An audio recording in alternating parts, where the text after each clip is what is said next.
Sin problemas, en apenas 10 años consiguen llegar hasta la frontera natural que nos separa con Francia, con los Pirineos. Allí, en el norte de España, queda un reducto de nobles cristianos que inician lo que se va a llamar la Reconquista, es decir, la recuperación de la España perdida. Ellos siempre pensaron que España era cristiana y durante 8 siglos, nada más y nada menos, que durará la Reconquista, estos reyes españoles van a ir tomando terreno otra vez a los musulmanes hasta terminar con la toma de Granada por los reyes católicos en el año 1492. Con eso se da por finalizado lo que van a ser los 8 siglos de Reconquista. Esto quiero comentarlo no solamente para que aprendáis historia, sino para insistir en que España tiene unas profundísimas raíces cristianas, que desde los inicios del cristianismo, desde que Santiago, el apóstol Santiago, llegó a España a evangelizar este territorio, España asumió en el tuétano de su ser más íntimo que era cristiana, y España eligió voluntariamente ser cristiana. Si España se hubiera quedado de brazos caídos dando por inevitable la invasión musulmana, pues quizá España sería hoy un gran país pues como cualquiera de los que están en el norte de África, Túnez, Argelia. Recordad que Santo Tomás de Aquino, obispo de Hipona, de Hipona es Argelia, me parece. Bueno, pues hubiera sido España como Argelia es ahora, iríamos todos con el tapados, pero España eligió ser cristiana. Bueno, esto así para que veáis en el contexto general de lo que ahora os voy a hablar.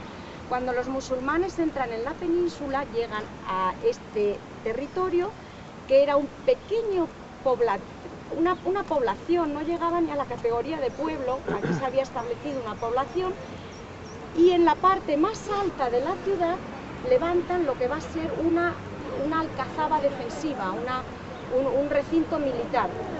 Es más o menos aquí, exactamente en el lugar donde hoy se levanta el Palacio Real. Luego os contamos la historia del Palacio Real. En torno a ese recinto militar que coincidía con esto, y pensad, bueno, nos lo tapan ahora los árboles, pero estamos en el punto más alto de la ciudad. Era un lugar estratégico desde el punto de vista militar, por la vista que se tiene desde aquí de todo el Valle del Manzanares, donde se podía divisar fácilmente pues, de dónde venían los enemigos. Los enemigos para ellos eran los cristianos. Y en torno a este recinto militar se va a abrir una muralla. Se va a levantar una muralla defensiva donde se va a establecer aquella pequeñísima población. Parte de esa muralla es lo que veis ahí. Mirad, estamos en este punto, nosotros ahora mismo estamos aquí. Ahora, en esta calle había una puerta, la Puerta de la Vega, que está ahí, que daba acceso al recinto militar. Y este trocito que veis aquí es lo que está a vuestra espalda, ahí detrás. Ese es el trocito de la muralla. Queda muy poco de la muralla de Madrid, pero muchas casas del Madrid antiguo están cimentadas sobre los pilares, sobre las bases sólidas de la antigua muralla de Madrid. Quizá hayáis tenido ocasión de ir a algún Burger, McDonald's o donde hayáis bajado a los aseos, y hay partes de muralla que se han dejado al descubierto como resto arqueológico. Bien, pues os digo que este pequeño recinto es muy importante desde el punto de vista religioso, porque fijaos la muralla, la línea que hace. Veis que sigue por aquí, por aquí, por aquí, y llega hasta donde está ese nicho, donde hay un andamio ahora. Lo están restaurando porque han hecho este edificio nuevo, este anexo, y ahora mismo está sin acabar. Pero en ese punto exacto apareció la imagen de la Virgen de la Almudena, hoy patrona de Madrid. Y esto también os lo voy a contar porque es importante por lo que, bueno, ahora os voy a decir. Antes de que los musulmanes tomaran este recinto, esta zona, ya había aquí una población de cristianos que veneraban a una virgen, lo cual indica que España era tierra mariana desde los comienzos, y preocupados esa pequeña población las profanaciones que los musulmanes hacían, las destrucciones, quemas de iglesias, rápidamente, en cuanto se enteran de que los musulmanes están próximos a esta zona, esconden esa imagen de la Virgen en un hueco que excavan en la muralla y lo vuelven a tapiar. Pasan 300 años y el rey Alfonso VI, en el año 1085, han pasado 300 años desde que Madrid es conquistada por los musulmanes, este rey le llegan noticias de que hace 300 años una población de Madrid veneraba a una virgen y estaba escondida en algún lugar.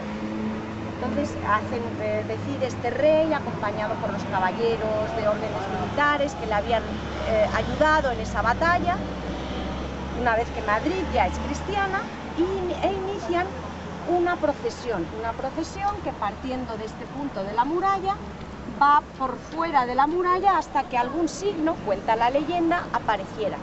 Al llegar justamente a este punto, que es ese, cuenta la leyenda que milagrosamente las piedras de la muralla se derrumbaron y apareció la imagen de la Virgen, que ante la sorpresa de todos tenía aún los 2 cirios encendidos, cuenta la leyenda. De ahí el nombre de Almudena. Almudena viene del árabe Al-Mudaina. Si Medina en árabe es ciudad, Al-Mudaina significa ciudadela, pequeña ciudad. Y esto, ¿por qué lo cuento? También no solo con la idea de que tengáis una idea histórica, sino que seamos conscientes de la enorme importancia que tiene la transmisión de la fe en la familia, de generación en generación, que aun cuando el cristianismo era en España durante esos años de dominación árabe una religión perseguida, una religión proscrita, prohibida, sin embargo la transmisión de generación en generación, el boca a boca entre los amigos, hizo que, a pesar de todas las dificultades, el cristianismo siguiera presente en España y que, pasados 300 años, siguiera viva esa fe que, sin ningún apoyo ni político ni social, estaba presente en aquella población. Bueno, pues os digo que esa imagen de la Virgen se llevó a una iglesia que estaba más o menos por aquí, iglesia que... no, espérate, la calle Mayor era esta. Iglesia que en su día había sido cristiana, los musulmanes la van a convertir en mezquita y cuando el rey conquista Madrid en el año 1085 vuelve a ser cristiana. La iglesia de Santa María de la Almudena. Esta iglesia, con el paso del tiempo, por ser pequeña, no valía mucho arquitectónicamente hablando, no tenía gran valor artístico, se echa abajo, y es cuando, ya a finales del siglo XIX, es cuando ocurre la destrucción de esta iglesia, el pueblo de Madrid pide tener una iglesia digna donde se pueda venerar a esa antiquísima imagen. Y es cuando se levanta la catedral de la Almudena. La catedral que tenemos aquí está terminada antes de ayer, si dijéramos, porque fue consagrada por nada menos Juan Pablo II, que tiene el privilegio de ser la única catedral consagrada por un papa. Fue en el año 1983, en uno de los viajes apostólicos que hizo Juan Pablo II, cuando se termina. Hasta entonces, y estamos hablando de un siglo de construcción. La primera parte es la cripta, es de donde hemos salido, de estilo neorrománico. Se le quiso dar aspecto de fortaleza, por eso termina, veis que tiene aspecto como de las clásicas almenas de una fortaleza militar. La parte de la cripta estaba terminada en el año 1911. Pero llega el complicado siglo conflictivo, dramático y trágico, siglo XX español, la República, la Guerra Civil.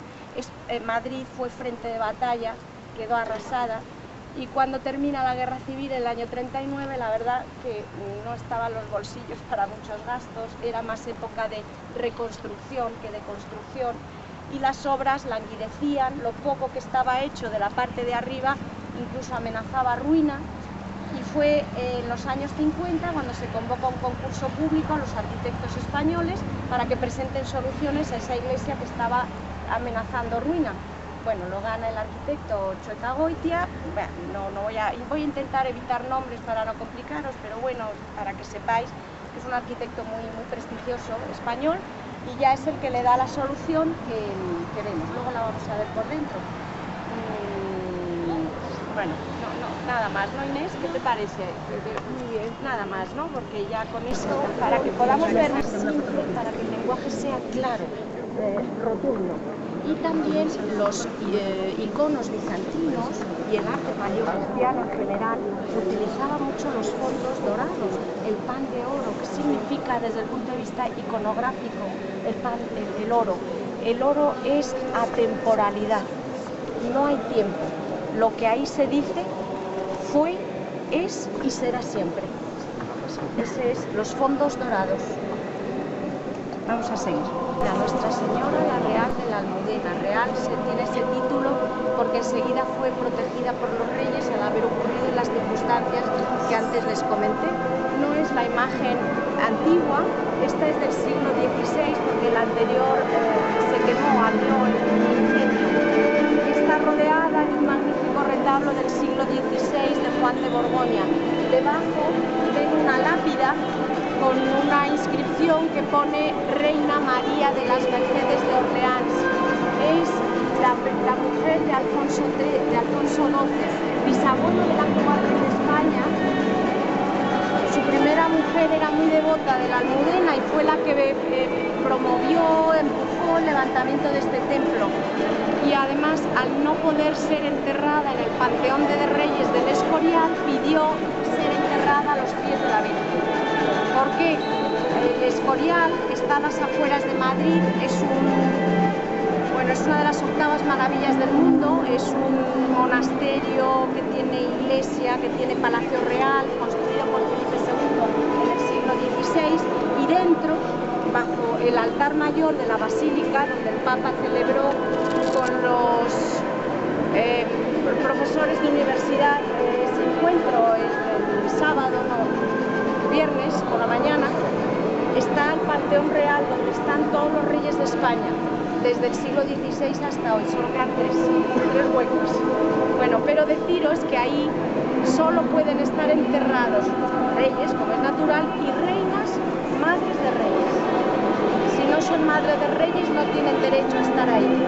Por eso esta reina, como murió a los 6 meses de casarse, está aquí enterrada. Es de las pocas reinas que pues no dio un heredero al trono.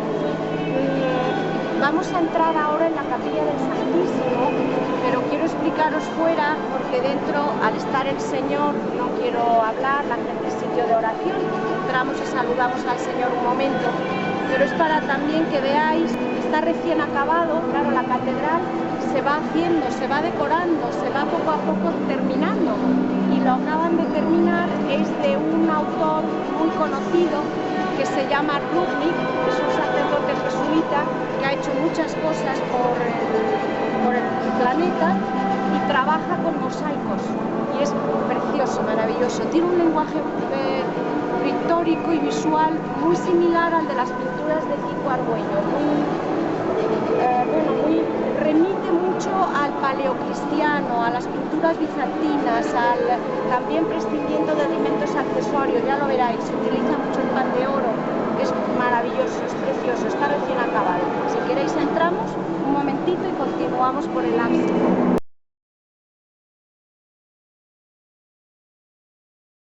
Se llevaba sus tierras. Fue canonizado en el siglo XVII y ahí fue donde estuvieron sus restos incorruptos durante, del 17 al 11, durante 5 siglos. Cuando fue canonizado se cambió el arca, que es en el que había estado, por un arca de plata que está hoy en la colegiata de San Isidro. Sí, a ver si nos da tiempo a verlo y vean que están incorruptos su cuerpo. Cuenta la leyenda que el rey se quedó impresionado cuando vio su cuerpo, pidió que le abrieran la tumba, vio el cuerpo incorrupto y reconoció en su rostro a un pastorcito que se le había aparecido en su camino hacia la batalla, indicándole que no fuera por ahí porque estaban los árabes en una emboscada preparados para atacar, y le indicó un camino alternativo y gracias a eso llegó a conquistar. Sí, entonces por eso, bueno, pues es un santo muy venerado. En realidad se sabe muy poco de su vida, pero en la colegiata se sabe muy poco de su vida. Hay mucha mezcla de leyendas, milagros, de los que tampoco se sabe si son verdad o no. Pero ¿por qué la Iglesia decidió en el siglo XVII canonizarlo? Porque San Isidro, en una época complicada históricamente, socialmente, una época en la que se mezclaba mucho la religión y la superstición, las costumbres muy relajadas, mezcla de judaísmo, de cristianismo, musulmanes, todos convivían y las creencias estaban muy diluidas. San Isidro fue, por su modo de vivir, un guía, un faro, una luz, con una vida coherente que hizo vida sus creencias. De nada hubiera servido la conquista de Madrid políticamente si todo hubiera seguido igual, y fue San Isidro el que con su vida pues fue un ejemplo a seguir y dio una vuelta a las costumbres de aquella época. Murió ya con fama de santidad, aunque después de hasta 5 siglos después la Iglesia no lo eleva a los altares. En el siglo XVII, en una gran fiesta que se organiza, además se celebra en la Plaza Mayor de Madrid, los actos de la canonización, presididos por los reyes que había entonces, Felipe IV, Isabel de Borbón, y deciros que en esa misma ceremonia el Papa canoniza a Santa Teresa de Jesús, a San Ignacio de Loyola y a San Francisco Javier, nada menos, y a San Isidro, a que se le dio mucha importancia. Y el arca pues es del siglo XI, hoy está vacía. Sus restos están en la colegiata, que vamos a ver si llegamos y pueden verla. Tenemos que estar allí en un castillo cristiano por parte del rey Alfonso VI en el siglo XI, y en el siglo XVI se convertirá en la residencia de los reyes de España. ¿Por qué en el siglo XVI? Porque va a ser en el año 1561 cuando Felipe II de Habsburgo, los Austrias, la dinastía de los Austrias, decida que Madrid sea capital del imperio. Hasta entonces no había capital, puesto que durante los siglos de Reconquista, España se había parcelado en reinos para hacer más fácil el avance de las tropas cristianas sobre los musulmanes: el reino de Castilla, el reino de Galicia, el reino de Aragón, el reino de Cataluña. Todo eso es lo que ha derivado hoy en las comunidades autónomas. Bueno, pues una vez que España se unifica, el rey Felipe II decide, trazando una cruz, el centro geográfico de la península ibérica es Madrid, y Madrid se convierte en residencia de los reyes españoles, en el Palacio Real. Ese alcázar no es el que hoy vemos, porque... Me voy a callar un momento. Una residencia real, pero más sobria, austera, es más medieval, sí.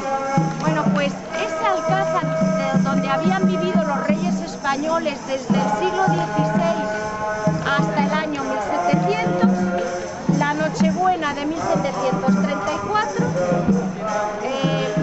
por una chispa que surge fortuitamente en las habitaciones de la servidumbre, arde por completo y se lleva consigo documentos, cuadros, alfombras, tapices, bueno, joyas, porque los reyes habían sido grandes mecenas de las artes y habían comprado obras de Rubens, Tiziano, Zurbarán, Velázquez.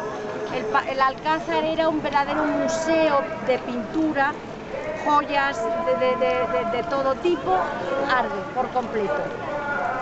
Con el cambio de siglo, 1700, además de terminarse el alcázar, ocurre un hecho, y es que el último rey de la dinastía de los Austrias muere sin descendencia, Carlos II, por esa manía que habían tenido durante generaciones de casarse entre primos y más primos, y tío con sobrina y sobrina con tío y primos.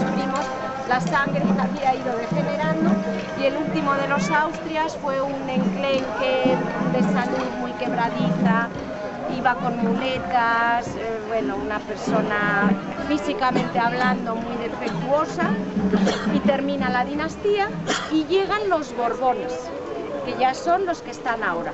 Bueno, tienen razones de sangre porque un sobrino, bueno, el caso es que están no por casualidad, sino porque un sobrino de ese rey fallecido era Borbón, tenía derecho al trono.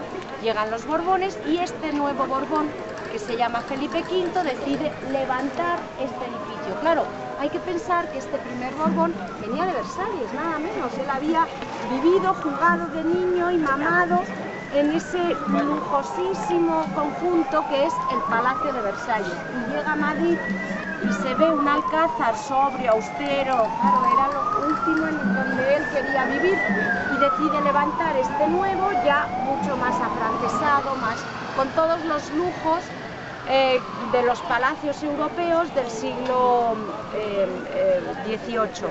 Claro, hay que pensar que los Habsburgos, los Austrias españoles, tenían de por sí una mentalidad muy sobria, muy austera, por varias razones. Por un lado, son herederos de los reyes medievales, y por otro lado,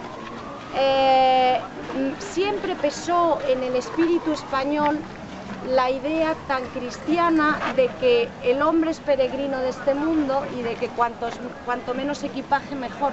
Todo lo que sea equipaje en exceso estorba para el verdadero fin y meta, que es llegar al cielo. Entonces, bueno, este Borbón más afrancesado construye este palacio, un estilo barroco, entre italianizante y francés, cuyo arquitecto es Filippo Juvara, ¿verdad, Inés? Cuéntalo de las estatuas. Bueno, Ponte aquí conmigo. Son de reyes visigodos. Esas estatuas son todos los reyes visigodos y estaban proyectadas para ponerse encima de los jardines de arriba del palacio. Pero como se pesaba mucho, pensaron que al hacer vendavales o mal tiempo estas estatuas podían caer y provocar un desastre. Entonces resolvieron mejor ponerlas en la plaza. Al principio esta plaza no era así, era muchísimo más pequeña, eran casas súper antiguas y estaba totalmente diferente. Casi las casas pegaban al palacio. Hubo que hacer una reestructuración también de esta plaza y se colocaron estas estatuas que en principio iban para allá arriba. Una cosa curiosa que os quiero contar de la construcción del palacio este, que Felipe V, como muestra de la relación que habían tenido siempre los reyes con América y que querían seguir teniendo relación con los países hispanos, hizo que su secretario personal pusiera un cofre en el centro del palacio, en el subsuelo, en el subterráneo, con todas las monedas acuñadas en España y en Hispanoamérica, para que tuviera todo el mundo constancia de la relación y del amor, de la amistad que existen entre los dos pueblos, entre los españoles y los hispanoamericanos. Como cosa curiosa, y luego todo lo demás lo que os ha contado. Y cuéntales lo de la estatua. Esta es una estatua que tiene como curiosidad que es la primera que se hace de esta manera, que se llama en posición de corbeta, es decir, con las dos patas levantadas y dos patas apoyadas. ¿Perdón? No te tiene algún significado. No te entiendo. ¿Tiene algún significado? No. Un capricho del rey quería que fuera así. Así en vez de... La quería así, en vez de las cuatro patas apoyadas, así, la posición levantada. Quiso que fuera así. Entonces se lo mandaron a hacer a Pedro Caca y resulta que después de hacer muchísimos intentos no conseguía poner de pie el caballo porque claro, al ser de bronce pesaba tanto que venía para abajo otra vez. Entonces al final mandaron para intentar solucionar el problema a Galileo Galilei y fue él el que hizo los planos para que pudieran poner de pie la estatua. Les hizo la manera de hacerlo, que era dejarla de mitad para atrás, de mitad hacia los puertos traseros del caballo, hacerla maciza y de mitad para adelante hacerla hueca, para que no cayera hacia adelante. Eso es lo característico y además es la primera que se consigue poner de pie. Luego a partir de ahí ya se puede seguir construyendo otras. ¿Cuánto tiempo se tardaron en hacerlo? Felipe IV se lo encarga a un escultor italiano que es Titicaca. Y él fue quien dio las proporciones exactas mediante fórmulas matemáticas de qué cantidad tenía que ir de pie, hueca, cuál no, qué partes del cuerpo, y mediante fórmulas matemáticas y tal. Y que fue Isabel II. Sí. Vamos, muy bonito.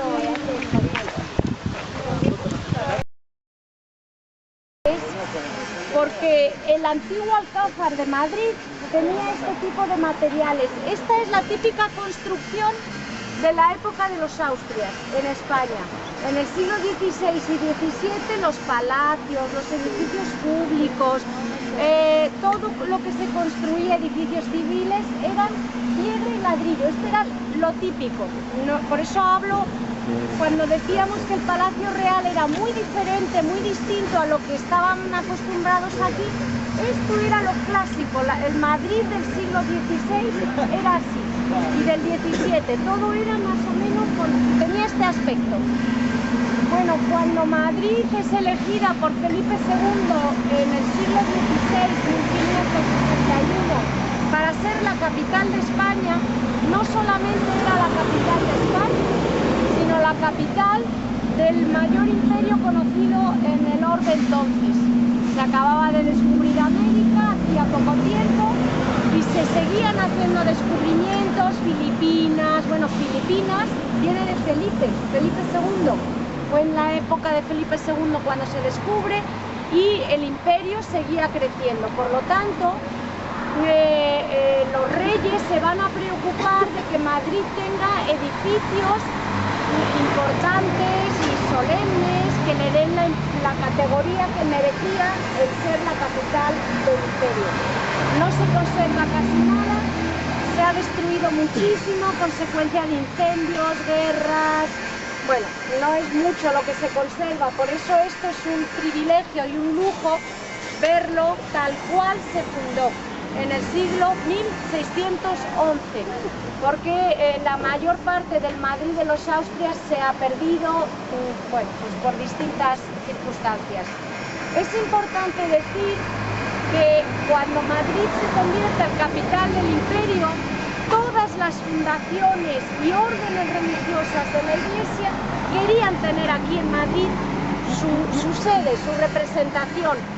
Los franciscanos, los dominicos, los carmelitas, los agustinos, los jesuitas, todos querían tener en Madrid su sede, su representación, su convento. Este es un convento de agustinas recoletas y fue fundado, por eso es convento real, por Felipe III y Margarita de Austria, cuyos escudos vemos a derecha e izquierda de la fachada principal, la ventana del coro, en el año 1611. Es un convento que aún hoy sigue vivido por agustinas recoletas. El número máximo de religiosas, como en muchos, no es este el único, son 33, ya saben, que son los años a los que Jesucristo murió en la cruz, pero hoy yo pregunté una vez que estuve visitándolo, no pasan de 12 o 13 y todas, bueno, pues octogenarias, así que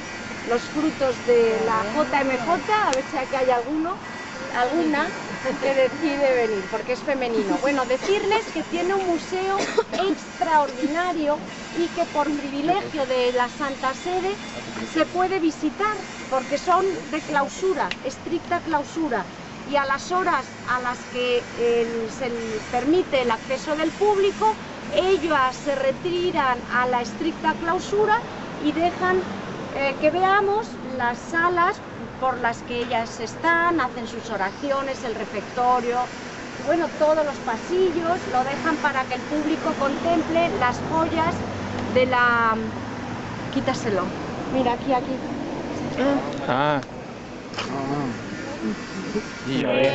¿Por qué? Porque muchas religiosas que desde el año 1600 han profesado aquí pertenecían a familias de la nobleza, y cada una de ellas se llevaba consigo sus pequeños, bueno, pues su pequeño tesoro, el retrato de su mamá, de su papá, ¿Y qué pasa? Pues que ese retrato era de Rubens, y era de Zurbarán, o era de Tiziano, su pequeña imagen de la Virgen, y resulta pues que era de Claudio Coello, es decir, de lo mejor de la pintura, sus esculturas, su Virgen Dolorosa, y era de los mejores escultores del siglo XVI, del XVII. Tened en cuenta que era España en el siglo XVII, se llama el siglo de oro, porque es la época en la que mayor esplendor de las artes hubo. Es el siglo de Lope de Vega, de Calderón de la Barca, de Zurbarán, de Velázquez. España se convirtió en la mayor consumidora de arte. Fue la fiesta del consumo de las artes, y es el esplendor en todos los aspectos: literatura, pintura, música. Por eso se llama el siglo de oro. Y este convento, que gracias a Dios no ha sufrido daños ni por guerras, ni por... se conserva intacto, tal cual fue fundado, con todas las riquezas que lleva consigo tener 400 años de vida. Este es el 2011, 400 años, se funda en el 1611. Una curiosidad de este monasterio es que tiene una sala enorme que se llama relicario, donde las paredes desde el suelo hasta el techo tienen vitrinas con reliquias, y una de ellas es archiconocida en España porque ocurre un fenómeno milagroso. La Iglesia no da explicación, la ciencia tampoco, la medicina tampoco. Se trata de la sangre de San Pantaleón. San Pantaleón fue un mártir, era médico, muere en lo que hoy es Turquía durante la persecución del emperador Diocleciano en el siglo IV, y fue degollado. Sus amigos recogen en una ampollita de cristal sangre de su cuerpo, y con el paso de los siglos, bueno, llega aquí. Todos los años, el 27 de julio, ocurre el milagro de que esa sangre, yo lo he visto, que está coagulada en una ampollita de cristal negra, el color de la sangre coagulado es negro, bueno, rojo muy oscuro, casi negro. Esa sangre se licúa y se queda roja de este color. Es impresionante. La sacan a la iglesia para que la gente pueda verlo, y aquí se organizan unas colas, bueno, de 2 horas para que se pueda ver. Solamente ha habido una vez que no se ha licuado.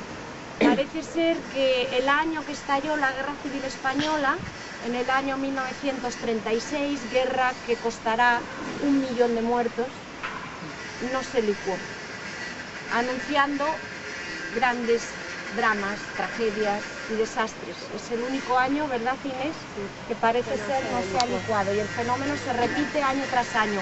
Hay otra reliquia muy parecida en Italia, la sangre de San Genaro, en Nápoles, y ocurre algo similar.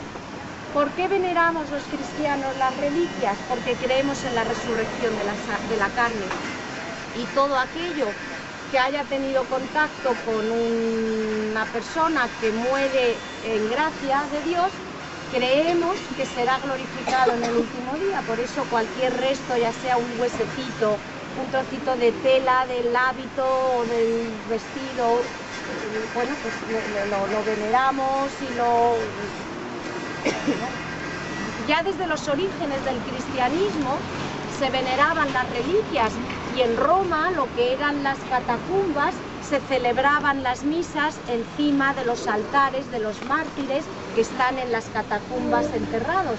Pero hubo un boom en el culto a las reliquias en el siglo XVII, digo un boom, no sé cómo se dice, bueno, pues se intensificó mucho, quizá para contrarrestar lo que los protestantes negaban. Sabes que los protestantes niegan el culto a los santos. Por eso la Iglesia Católica, bueno, los fieles, bueno, decidieron intensificar más, por eso en el 17 hubo, bueno, pues mucha veneración de reliquias. La Iglesia tuvo que intervenir en algunas ocasiones porque llegaron a falsificarse, incluso a haber tráfico y comerciarse con ellas. La Iglesia tuvo que moderar, que intervenir por el abuso que se había hecho, pero bueno, que sepáis que esa es la razón por la que en el siglo XVII hay reliquias en mayor grado en toda España. Bueno, pues ahora, Inés, Santiago, vamos a la iglesia de Santiago. Les va a servir muy bien. Toda esta plaza estaba ocupada por una iglesia que, de conservarse, háblanse un poquito en el círculo, sería una de las iglesias más antiguas de Madrid. Más antiguas de Madrid. Ven, ábranse en el círculo un poquito. Ven esta forma del ábside. Esto, pues son la forma que tienen los bancos. Sí. ¿Lo ven? Y marca el límite de la planta de la iglesia de San Juan Bautista, una iglesia del año 1202, y se tiró en el 1811 por José Bonaparte, el hermano de Napoleón. Cuando invadieron España se quedó como rey, echaron a los que había aquí, los españoles Felipe IV y María Luisa de Parma, perdón, Carlos IV y María Luisa de Parma, y se instaló él como rey. Y él, que venía de París, acostumbrado a una ciudad monumental, a lo París, con esas grandes avenidas, esas perspectivas, esos arcos de triunfo, llega a Madrid y se encuentra una ciudad pues muy medieval, de callecitas estrechas, bueno, pues con su encanto, pero distinta, evidentemente es distinta que París, y le dio por tirar, y tiró conventos, iglesias. Esta es una de ellas. La pena es que al tirar la iglesia, borró y se llevó los restos mortales del más grande de los pintores del siglo XIX español, de la ciudad. Por eso veréis que